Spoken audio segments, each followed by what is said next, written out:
I'm in my early 30s, and as I reflect on my life, there are five lessons that I wished I had grasped in my 20s.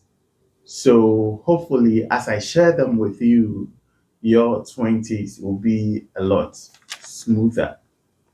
Lesson number one: don't think too much about what others think about you. This particular lesson took me some time.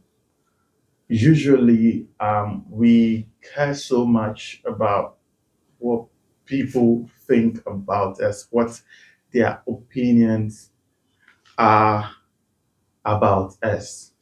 But people have their opinions anyway. That is just it. They are opinions, and they are no reflection of who you are as a person. So treat them just as that, as their opinions, and not necessarily who you are. Because no matter what you do, there are people who don't even know you. They meet someone for the first time, and they do not like you. Or you see someone for the first time and you don't like them. Maybe it's a natural thing. I don't know, but not everyone is going to like you, and you need to get that in your head. It will save you so much headache. It will save you from so much headache. There's always going to be that person who doesn't like you, and that is totally fine, right? If you are living your purpose, that's what matters. If you are not stepping on anyone's toes, that is what matters. What they think about you doesn't matter, especially if you're doing what is right.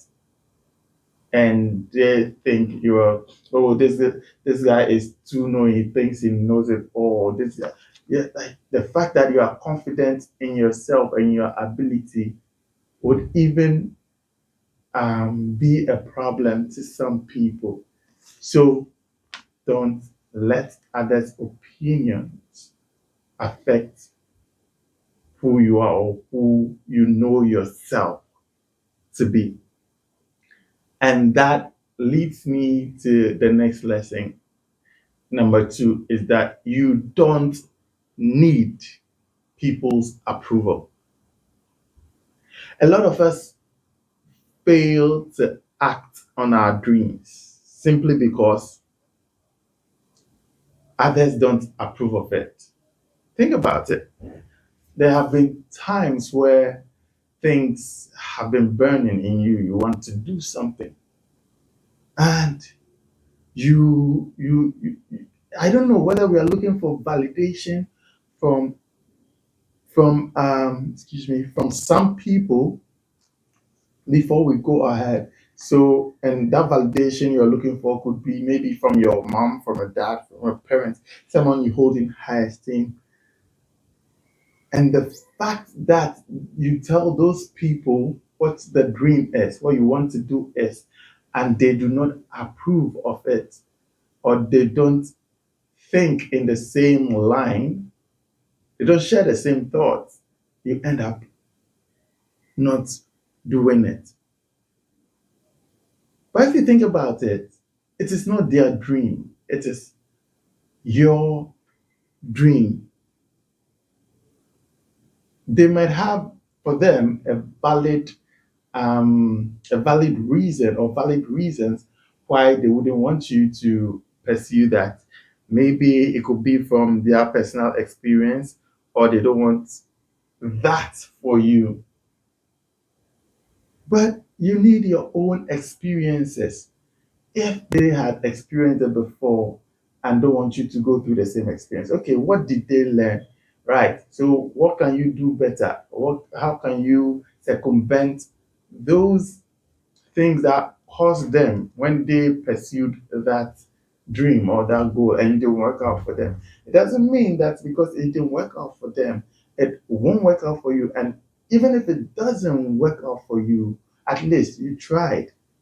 But without trying to get your own experiences, how would you know? You say you want to bounce ideas off them, but what you're actually doing is that you want to know what they think or what their feeling is. It's not because you want them to say, okay, go ahead before you do that, right? It's not because you want to bounce ideas off them. It's like you don't need people's approval to do what you want to do, so far as it is moral, so far as you are not breaking any laws. Let me give you a simple example that might not even be maybe a dream or something huge. My hair is an example. When I decided, me, an adult, decided to keep my hair, people still have problems with it. But the fact that you don't like grown hair, you like short hair, that is what you don't like, or that is what you want. That is not what I want. You shouldn't approve, force what you want on me as an adult. No, leave me to do my own thing, to get my own experiences. So yes, you need people's support. I really believe that you need people's support. But you are the only one who sees that dream the way you say it. Even when you're trying to communicate that dream to someone, they will not see it the way you see it. And so that is why you shouldn't let, you don't need their approval. It is better to try and fail and know that, yes, I went for it and failed, than not to try it at all and wonder what it would have been like if you had tried in your old age when you're 70. You don't want to live with that regret for the rest of your life. So, lesson two, you don't need people's approval. Lesson number three is that hard work will always beat talent when talent fails to work hard. If you are a naturally gifted person but become complacent with it, you don't do anything to polish your craft. You don't, maybe you know how to sing, you have a good voice, but you don't do anything to improve your voice. No technique, you know, training. Someone who you started with, who isn't as good as you but works harder, will one day surpass you. And we see this all the time. You know, let's take footballers for example. I know you've seen footballers who were super talented, who were so good, right? So good, very skilled. And because they are skilled, they don't take training seriously because they believe that they could just go on the pitch and do what they have to do and get results. And yes, when you put them on the pitch, they can do that and get results. But they forget that the what they are doing, the job they are doing, or the talent they have, they are using their bodies for that. And once they fail to work harder, once they fail to be disciplined with their lives, their bodies gave up on them and their careers ended prematurely than if they had worked harder, if they had improved, they would have gone farther than they did. Remember that consistency pays, effort pays, doing the work pays, and having the potential alone is not enough. Okay, so exercise those natural ability muscles. Don't become complacent just because you are talented. Talent plus hard work consistently is what leads to success. So if you want to move from good to great, then identify those things that you are talented at and put in some smart hard work. Lesson number 4. I wish I'd known that setting goals without systems around it is equal to failure. So, how many times have you set goals but haven't been able to meet those goals? No, especially even when the year begins, that's where we set goals mostly.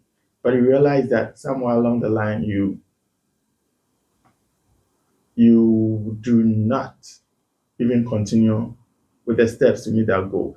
And the reason is that goals do not achieve themselves, yeah, unless you put in routines and actions that are going to help you to reach those goals. So if you don't put in these routines, these actions, how are you going to survive days when you don't feel like it, days when you don't have that drive, that energy, unless you have systems? For example, let's use content creation, YouTube, for example. So, if you want to be a successful content creator, unless you have the discipline of or the system, you put in the system of doing your research, scripting, um, batch recording, and then scheduling consistently,